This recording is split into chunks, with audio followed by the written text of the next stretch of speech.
Well, hello, and welcome to another edition of the Archeryshack Shop Talk podcast. I am Jeremy. I'm TJ. We're on number 28. We're still trucking along. Thank y'all for listening. We got featured products. We got questions and answers. We got shoots to talk about. We got bows to talk about. Stories. Thanks for tuning in. We'll try to make it interesting as always. But it's funny because to make it interesting, we don't have to do anything. We got stories of people that come in. That's all we need. And plus, we got stories on us too, but we don't want to go that route. We ain't gonna talk about the time I stripped naked and ran through the hotel at Vegas. But well, I don't know who was there that time because it sure wasn't me. You sure? I'm positive. I ain't never been on an airplane. Oh hell! That's what you get. That's what you get for drinking one too many Miller Lights and Jack Daniels. We have got a featured product today, and we wanted to talk about Onestringer arrow wraps. They are awesome. We've got, I took some footage to put in while I'm talking about them, but we keep, I don't know how many packs on the wall, but just random stuff. I need to reorder a bunch of them, to be honest with you. Yeah, we getting low. But if you order, you don't have to order these through us. You can go to onestringer.com. And they have literally thousands of designs. And I think I'm supposed to say this too. We're not getting paid to say this. I just really like these people. They have thousands of designs already on the website. They come in a nice pack. You order a dozen, you end up usually getting about 15 of them. So you get extra ones. Whatever prints off extra, I think they just package them up. But so if you mess up a couple, you're still good. But I have literally called them, or I don't call them, I email them and said, hey, I've got a guy that wants his business on a wrap. Can you make it? And usually within the hour, I've got a design back at my email. And usually it's not just one, it's like three. And they'll be like, see which one he wants. Their price great. They'll do anything. I've had a guy want skull wraps, like the chewing tobacco, not chewing tobacco, the dip. Mm-hmm. I had a guy want some Budweiser wraps, and they made them up. I've had guys like particularly be like, I want a wrap that has the Elite logo on it. There's this color with this, all this, and they always knock it out of the park. So check out Onestringer arrow wraps. They can make them any size. There's a chart on there that tells you like if you're shooting this arrow, this is how the width they need to be. And then like solid wraps are super cheap. They're just a couple bucks a pack. I don't remember the exact price, but they're cheap. We've never had any trouble. They stick good. Yeah, they even make stabilizer wraps too. Yeah, they make stabilizer wraps. There's some decals and stuff on the website. I've even seen some laptop like wraps on the website. Wall art of both stuff. Check them out. And they're, like I say, you can email them and say, hey, their email address is on this, probably on this pack, is on the thing. It's not on the pack. Phone number if you need it's 417-732-4424. But the website's the way to go. But just say, this is what I need, they'll do it. Yep. But get on there, you can spend an hour browsing through all the designs, and they've also uploaded custom designs they've done for other people, and I've seen some of those and been like, hey, that's a good idea, let's order some of those, and you can put your name on them, you can have them number them. They have a thing called a double dog wrap, which is just a clear wrap. So like if you're shooting a whisker biscuit, sometimes if there's something with a lot of ink on it, it'll tend to smear after a lot of shots. So you double dog it, put that clear over it, and you ain't got to worry about it smearing. We rarely do that. I've even had people with whisker biscuits, and we don't do that half the time, and they don't smear. Unless it's got like a ton of ink on it, I don't worry too much.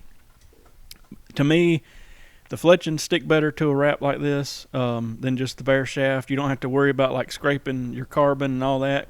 What we do here is we got a hair dryer. You don't want to get them too hot, the shaft that is, but you heat up that wrap a little bit and can usually start peeling it off. And if you try to scrape it off, you're going to probably mess up because that's when you get all the goop that kind of like sinks into the knife, and then you just have a big goopy thing and you're trying to take alcohol and get all that off. But anyway, Onestringer wraps is where it's at. Check it out. Yep.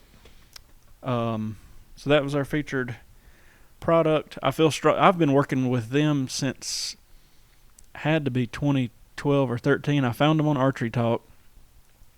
I ordered a couple just random wraps, and they just stuck good. They looked good, and I was like, okay, this is cool. And then I put something, I think, on our Facebook page back then. It was like, hey, we can do custom wraps and all this. And they ship them quick. Literally, I've had them design a wrap, ordered them, they ship the next day, and I've got them like 2 days later, so it's quick. But I put on there, we can do these custom wraps, and people, I think it was 2013, people went crazy. And I mean, I was ordering. And it's my own fault. I hadn't really advertised it as much. But, I mean, like right here, I know you can't see it on there, but they made me some custom Archeryshack wraps. We got a bunch of them over there. And it's got a little Archeryshack logo, the phone number, and then it's like a white checker plate with a green and black flame coming into it. It's pretty sharp. So, anyway, they're worth a check out. Yep. We done had so many custom made from them. I don't even know what we've had. I know. Tell them the Nick story with the girlfriend. That wasn't Nick. Nick's Standridge. Okay. Yeah. Okay. Took me a minute, but guy come in. He wanted some custom wraps, and he wanted to put his girlfriend's picture on his air wrap. And this poor. He used to come in here all the time. He wasn't but about 13 or 14, nice as he could be. So we order him. We get the wraps ordered. They come in. We call him and say, "Hey, man, your wraps are here." He's like, "Oh, well, me and her broke up, so I don't need them anymore." And I had just built him a dozen arrows with them wraps on there. So he comes and gets them anyway, and was like, "I'll use them for squirrel arrows." And there's him and this little girl, braces and all hugged up. I was like, "Oh, man." Yep. That was that's pretty good, though. Yeah. We got a kick out of it. We ought to. I don't know if we can tell this story. Well, I mean, we won't get in trouble. I just don't want. He ain't listening to this. Who are you talking about? The same kid. Oh, man. The emergency phone call. Oh, man, this was crazy. This had to be about 2013 or 14. Yeah. We get this call. TJ's wife was picking up the Archeryshack line. And for some reason, I was at home when he called, which was and weird. I was still teaching full time. And so Vanessa gets this phone call, and she picks it up, and this guy he's freaking out. He's like, he had shot the neighbor's pot-belly pig, and out of a tree stand. Yeah. He's hunting for hogs. And he wanted to know if he could get fined or go to jail for shooting a pot-belly pig. And I'm like, is it a wild, 13, 14-year-old kid? I'm like, is it a wild pig? And he's like, no, it's my neighbor's. I'm like, dude, you probably in some serious trouble. Well, about that minute, I hear somebody in the background hollering. This DNR done walked up on him.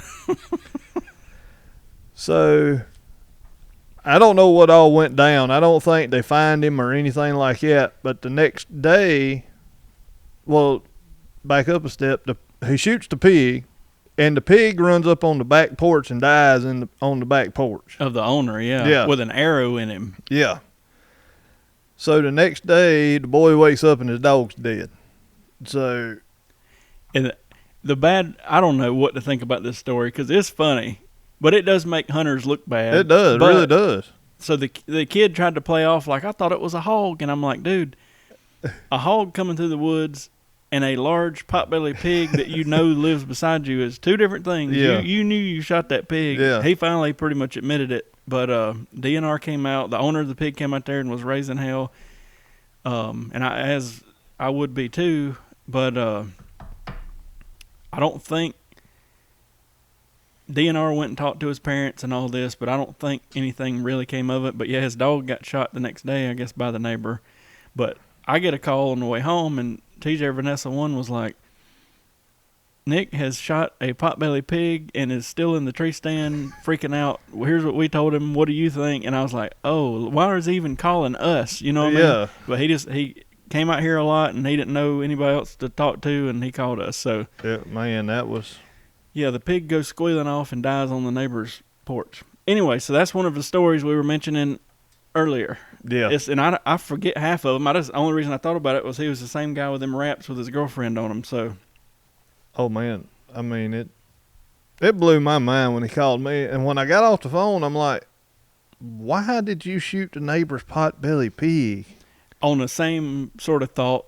Back in Bucks and Bass days, I was buddies with a couple game wardens, and one came in and was like, we got this new robotic deer, and we're trying to catch these boys and all this stuff. And I had heard word that there were some people in town, and they were meeting over here on Mission Boulevard, at like midnight, and they were saying whoever has the most weight of dead animals at 3 a.m. when we meet back here wins. So this dumbass kid goes and shoots a cow and loads this thing up on a 16-foot trailer and meets them. So anyway, there's a lot of bad juju going on. Yeah. And I've heard through the grapevine from working there of just people talking of who it was. So I told the game board, and I was like, take that thing, put it over here on Mission Boulevard. I guarantee you're going to catch that kid. And they did, and they caught him. And because they were out there, shooting this, and they ended up killing a cow or two over the course of the next few weeks. But I remember the DNR went to that kid's house. He wasn't but like 14 or 15, if I remember right at the time, but they made his parents pay for them cows and pay for all kind of stuff. And I was like, good Lord. Like I say, that's what makes hunters look bad. Yeah. But it's a story. I mean, good Lord. So I guess I wasn't even thinking about that on this podcast, but it's some stories. Man, I'd forgot all about that until we started mentioning the rats. But you ready for some questions? I'm ready. All right. First one comes in from the 843. Have you guys tried the wolf releases? Yeah, I've handled one. The wolf release, I don't know what all they make, but they make one that looks just like a Carter. And the one I handled looked like a Carter. It's made in China, so I got a problem with them copying. But just the mechanism of it was like all grindy, and it was bad. It was real bad. So yeah, it'll shoot. It don't feel good. Yeah. And it's one of those Chinese knockoff bullcrap things. So I'm not a big believer in that. So I would say don't screw with it. Yep. Next question comes in from Instagram. What are options for painting, dipping my bow? We a couple years ago got into this kind of deep with a guy I had met in town, and he could do everything. He could Cerakote, he could dip, he could powder coat, he could paint. And I actually we did a lot of bows, and they looked good. Yeah. But it got to be such of a pain in the butt. People drop bows off, we'd have to tear them apart. But it was a neat package, because I'd be like, listen, we're going to get this thing, whatever you want done to it, color-wise, and then I'm going to build custom strings, and then we're going to have wraps to match it.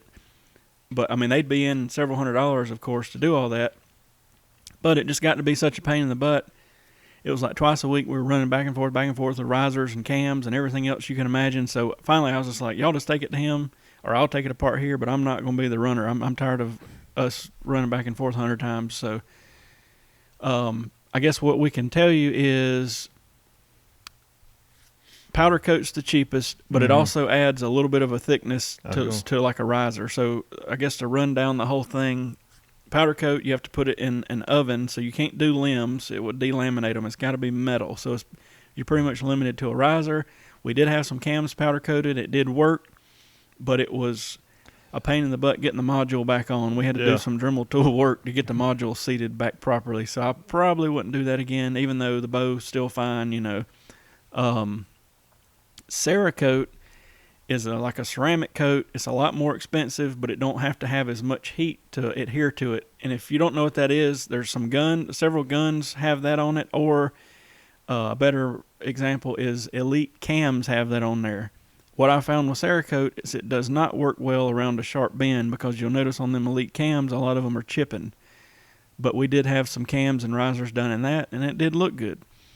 The dip, the way that works is there's a base coat of paint put down.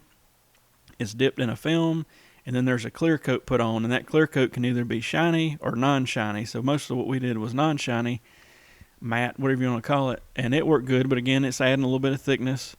And then if you just straight up paint something, he could use like an automotive style paint and then clear coat it the same way, and it looked good. But all those options, you're adding a little bit of thickness, so it's according to what you're doing. More times than not, for like limb cups and stuff, we were having to file a little bit to get them perfect the way they were, because it had added thickness. So just be careful, and make sure whoever's doing it halfway knows what they're doing, because I've seen some stuff come in here that looked bad, not from our guy, from other places, or one guy got one of them do it yourself at home kits, and it was a mess. So be careful. And if your module don't seat back properly, if you were to mess with cams, it might derail, or the string could slide beside the module and it blow it up. And if your limb cup's not going back on right, it could split something, and you just got to be careful. But particularly, I think on our Instagram, now you'll have to look back a couple of years when we were heavy into fooling with this, but there's a bunch of pictures of all sorts of different patterns and bows and a neon yellow. Yeah, we did a neon yellow PSE with neon yellow cams. It was sharp. And that's the one is still shooting fine, even with the powder-coated cams. But it really took me several hours to get everything back together, and I just meticulously filed, to get some of that. Like, for instance, underneath don't powder coat the modules. I'll tell you now, we never did, but no. I wouldn't want to try it. But where the module seats onto the cam, you want it back flat against metal, so you got to kind of file that down to get it back, and that takes forever. And then just stuff like that, you got to. I had bought junk bolts and stuff, so like where the sight bolts on and the limb bolts and all that, I'd go ahead and have them screwed in there so that when he either dipped it or coated it, it wouldn't get into the thread. So you either got to do that, or you're going to have to run taps in and out and find all the taps. So it's neat. It can look great, but it takes a lot of time and energy to do it. So I know a lot of people with bows and stuff are going to that Cerakote. Yeah. So one of my favorite I did was a Matthews, I want to say it was a Z7 Extreme, and I had him paint it a desert sand color, but we also painted the quiver hood. I got Matthews matching wraps that went from like white to that beige or desert sand color. The sight, we actually did the same color. I forget what sight he had, but anyway, it was a nice setup, but it was like fairly expensive by the time we were done. I did a buckskin string to match it. It was pretty expensive because, literally, I had to take every single part off of that thing, go have all that done, get it back together, arrows, strings, but I'm all for it. And then one more thing I hadn't mentioned is, Color Fusion. Color Fusion is sort of a mix of everything. It usually looks better as far as like a camo pattern goes, and it's like a dip and a powder coat in between. They bake it on, but it's more of like a dip, so they like dip it and then bake it.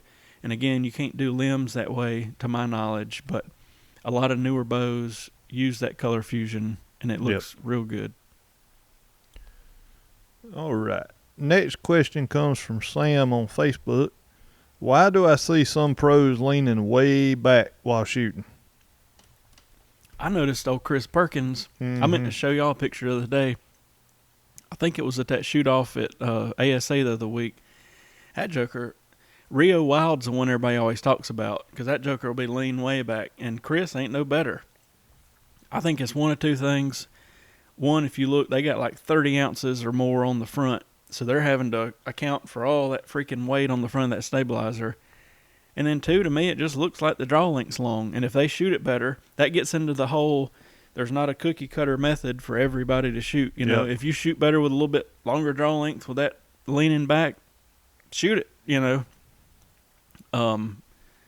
It's not bad as it used to be, but it seems like used to, especially back in the late 90s when everybody supposedly shot a 30-inch draw, and it was just to get speed, but everybody had that lean. Yeah. And then I was a big pusher of, I guess it was 2000, it was really Bucks and Bass time.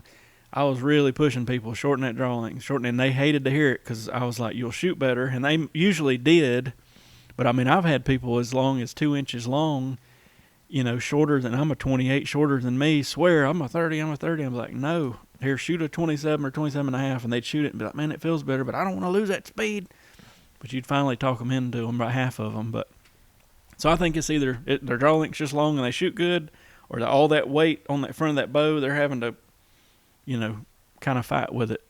But if you want good examples, look at Chris Perkins this year at either Vegas or the ASA shoot when it was in Foley. Yep. Or look about any picture of Rio Wild through the years, he's leaning back a good bit. Do you think there could be anything to do with releases? Maybe. I don't know. We don't, we're just like everybody that watches and listens to our podcast. We don't know these guys personally where we able to walk up to them and say, hey, Chris, why you lean way back when you shoot? But yeah. So that's just speculation and everything. But I hadn't even researched it. Like, they may have been on other podcasts, like Bow Junkie or something, and talked about it, but I don't know. I don't either. Next question comes in from the 910. Do you hold your breath while shooting? I might have to think about it. Well, let's see. Where is it on this one? I think I inhale as I'm drawing. I never really thought about it, and I probably let out about half of my air. I wouldn't say I'm like straight up holding my breath, but I'm not like breathing. A best way to describe it is the way I was taught to shoot on rifle. We wasn't a scope or anything. When you get on target, you take that breath and you release half of it, and you just kind of hold it, and then once you squeeze off, you're good. I guess that's about. I'm just sitting here trying to think. I've never even paid attention to it. I always notice I'm taking a breath when I'm drawing those. That's probably how I do it. I'm going to pay attention. I'm going to be thinking about that when we shoot. It's weird because you don't never think about that part of it. Yep. But I think with me, I think that's what it is I draw back, take that breath, get on target, and then just slowly release it about halfway and steady up and let the air fly. But so I guess we can say we kind of do and we kind of don't. Yeah. We ain't like straight up underwater holding our breath. No. But we ain't like breathing either, because you'd be bouncing up and down. Yeah.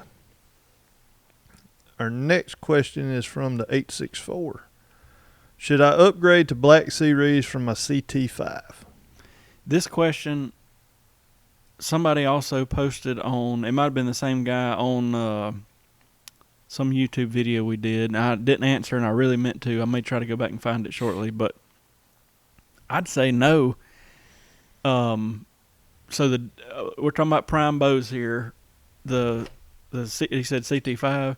Yeah, CT5. The CT5 and the Black 5 are same length, within 5 feet per second speeds. The only difference really is the Black Series you can adjust the draw length. So if you ain't worried about adjusting draw length, keep what you got. Yeah. The draw cycle is so little difference. I think the Black Series to me starts gaining poundage quicker, but it's not. I wouldn't. No, I don't think I would. Unless you're just needing like that extra. Well, and I say, inch of draw length. Yeah. Because those were on, the 5 only went up to 30. That's true. So I guess I didn't think about that. The 5 only went to 30. And technically with the 5, you can move the draw stop on the CT5, but it's going to lengthen your draw length. I guess technically on the Black Series, you could shorten the draw length a half inch, move that stop way out and get like, say 90% let off, but still not be long on the draw. Yeah. So I don't know. I guess it's according to the situation. I hate to say absolutely don't do it, but it's a very similar bow. It is. If you're concerned with let off and draw length, I'd say maybe it's worth it. But other than that, like I said, biggest thing though is if you need that 30 and a half or 31. Well, even on the CT5, you can still get 30 and a half out of it. Yeah, and we've had several people that way. They needed a 31 or whatever, and that would be greatly beneficial. Yeah. So unless you need that extra inch of draw length, then I'd keep my CT5. I really would. Agreed.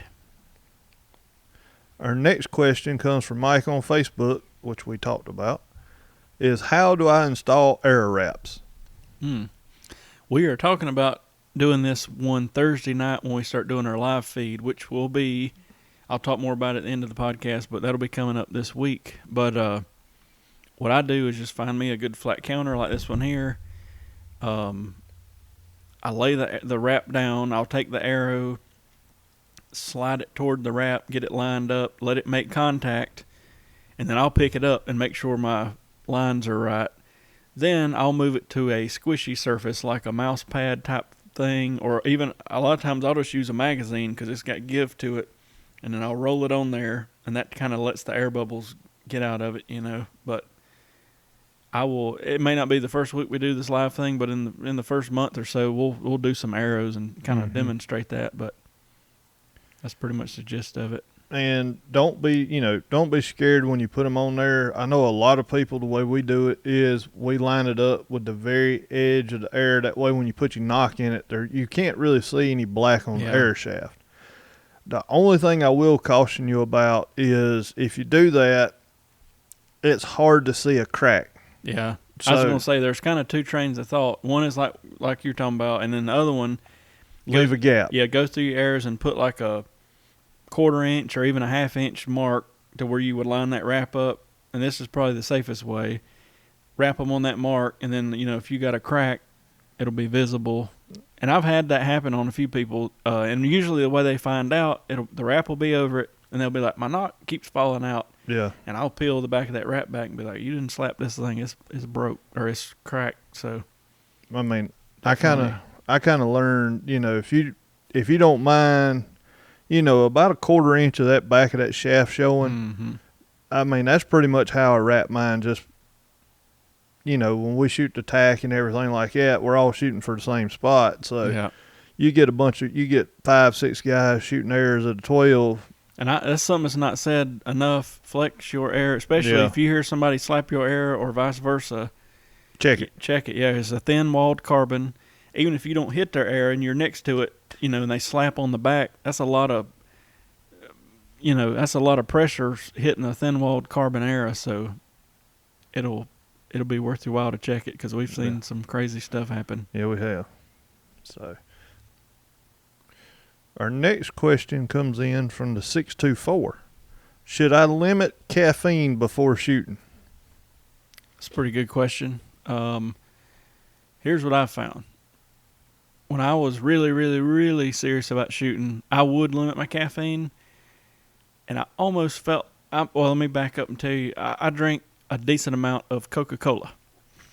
I mean, not as much as I used to, but I still probably drink, like 2 bottles a day, I'm guessing. 2 20-ounce or 16-ounce, whatever bottles a day. But I notice since my body's so used to drinking it, if I don't drink it, it's almost just as bad as if I were to drink 3 times that much. You know what I mean? So for me, in particular, I just found out just keep doing what you're doing. You know what I mean? That's my whatever on it. If I was super serious, I would probably just try to quit drinking it altogether, and I'm sure that would help. But I don't think drinking a Red Bull right before you shoot is going to help much either. I don't know. I mean, because we don't know. I mean, caffeine's caffeine all the way around. Yeah. I know if I drink too much coffee, I get hyped up. I mean, I can't sit still. So, but I don't drink a lot of coffee in the mornings anymore. And normally I drink Dr. Pepper. I've been drinking more water than I have Dr. Pepper. But, if we're going to shoot in the morning or something, I'm going to drink a Dr. Pepper before I get there, and then I'm going to have some water in my bag. Just try to stay hydrated, especially during the summer months. Mm-hmm. But I'll normally try to keep a small Dr. Pepper, just something, I'm going to stay to my water, but I also have that just in my bag just to, take a little drink every now and then, not try to kill it all day. But so that's, to each their own, I reckon. Yeah, I guess there's a lot of thoughts. I remember there was a guy when I used to shoot the indoor league. That joker had a tackle box full of pills, not like illegal pills, but like ibuprofen and Advil and aspirin and Aspercream, and he had like a routine, and he told me, he's like, I don't drink caffeine on days I shoot, and he would take he had some regimen. They'd be like, I take 3 of these Advil, 1 of this, 1 of that. I'm like, good Lord, man. He was an older guy, but not that old. He was probably late 50s, early 60s. I can't even remember what his name was. I hadn't seen him in years, if he's even still around. But that's probably a little extreme. But for me, just doing the normal is what is good for me. If I go one way or the other, it could be bad. Yep. Next question comes in from the 210. What happened to the Sherlock Carbonic sight? It was a cluster. 3 years ago now, they brought that thing to the ATA show, and it was nice. It was really nice. And I was even thinking this might be worth getting one. And that would have been like 17? Yeah. If I remember right. It's either 16 or 17, I think. It's been a while. Yeah. So anyway, everybody got really excited. And I know Levi had helped design it and all this stuff. So everybody got really excited. And then it just kept getting put off. It's going to be the spring. Well, it's going to be the fall. Well, after like a year had passed, I done wrote it off anyway. You know what I mean? I'm like, okay, screw it. And then every now and then I'll see it get brought up again. So I don't know what about it that they couldn't get together or find parts or get somebody to make or whatever. But it was a great looking slide bar. Never got to shoot one, but I seen them in person. And they still, I had seen this question. I looked last night on the website. Not available. So I don't know. I have no idea. But if you look around, like on some of the target archery stuff on the internet, like on Archery Talk, under the target, there's a lot of grief about that thing because a lot of people wanted them and then they just never. Is it just rumor or did I hear that a couple of them made their way? Yeah, I think a few people got them, but not many. So I don't know. I would like, and I hadn't read about it. I hadn't even thought about it really, but I'd just like to know what part or parts could they not find or get made, or I don't know what the big deal was. I don't either. It was a great looking deal. It was. I don't know. Well, that's all I got. The R100's coming up we got a couple cool things coming up this week, or the next few days. Tomorrow we're going to go shoot kiwi.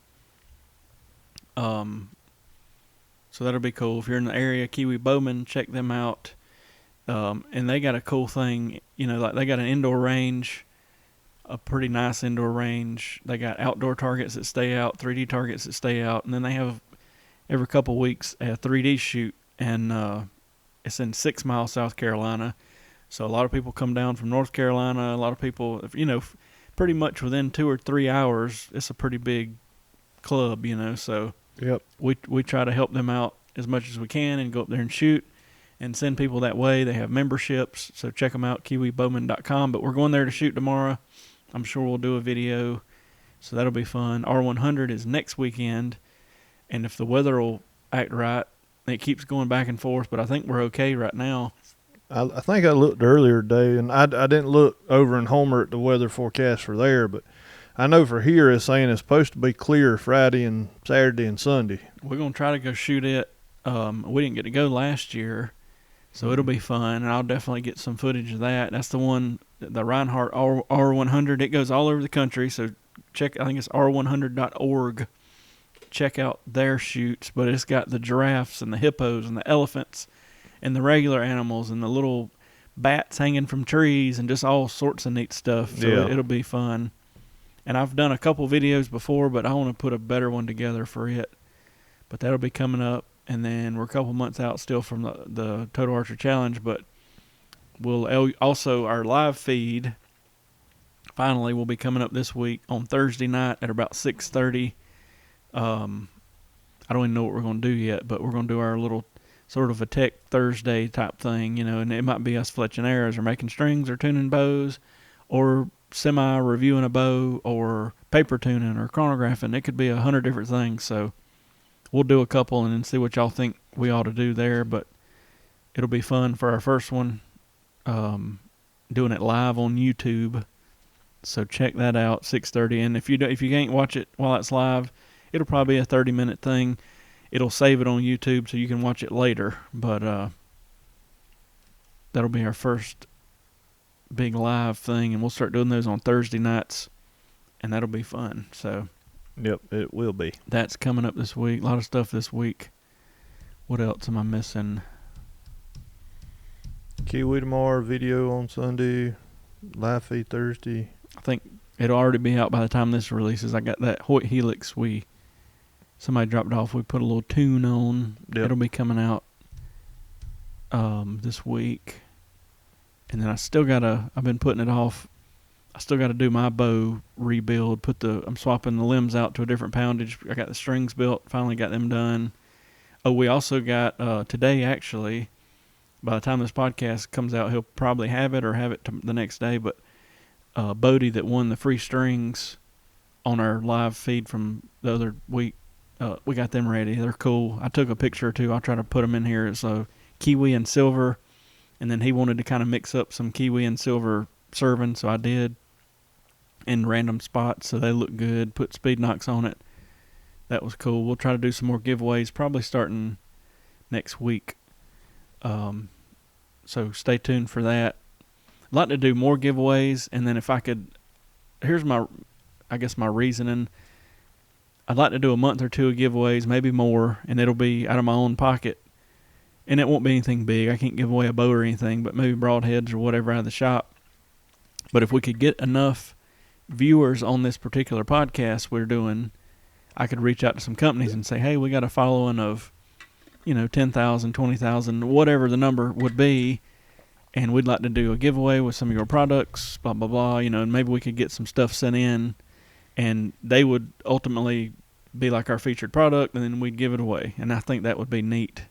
Yep. And then I'm not having to give away the farm every week, but I'm fine with doing that for a while, and maybe it'll help our numbers continue to grow. So nothing too big, but stay tuned. We'll do some random stuff. We've already talked about a few things, and we'll probably announce that next week. And maybe I don't know if it'll be a weekly or every other week, or we'll do something.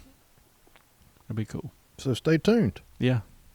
Stay tuned. I'm still excited we even hit 1,000 subscribers. That's hard to believe. It is, really is. So, if you're listening, if you're watching this on YouTube, go hit that subscribe button and hit the bell. Tell your buddies. If you're new if you look back on the whole channel, I really started the channel when we would go to shoots or have shoots here, and I would just video them, and it was more or less for the people that were there at the shoot, you know what I mean? They all, it was, let's just say a group of 50 people that all knew, hey, Jeremy put a video together, let's watch it. And I would use it to advertise future shoots and all. And then I'd done a few little bow reviews. I think the first one was 2016 with some PSE stuff. And I was like, man, them things got like 30 or 40,000 views. This is something. And I slowly would just do one here and there, mainly when the bows would come out. And then last year I was like, I'm going to buckle down, because we already had people calling and asking about some of our reviews and stuff we'd said. So we buckled down last year and started the podcast and started a weekly this, that, and the other. And it's actually turned out great. So yep, I'm happy with it. We'll keep on and doing it. But anyway, if you're new, what I was saying is there's a mixture of bow reviews, tuning videos, podcast type stuff, and now our new live stuff we're going to be doing. So hit the old subscribe. Yep. We'll probably we talked about a few people we're going to have on coming up, so it's just not us two boring rednecks. So we got a few people lined up for that. We're going to have, I'm not going to give it away, but I had a stink bug crawling up my mic over here. Lord. Let's just say he's going to be a northern redneck. Yeah. There's about 5 or 6 people we're going to get together here soon, so it'll be fun. Yep. But anyway, we'll end this thing. Thank y'all for listening and watching. Look for our live feed starting on Thursday at 6:30, and we'll see you on the next video. Catch y'all later. See ya.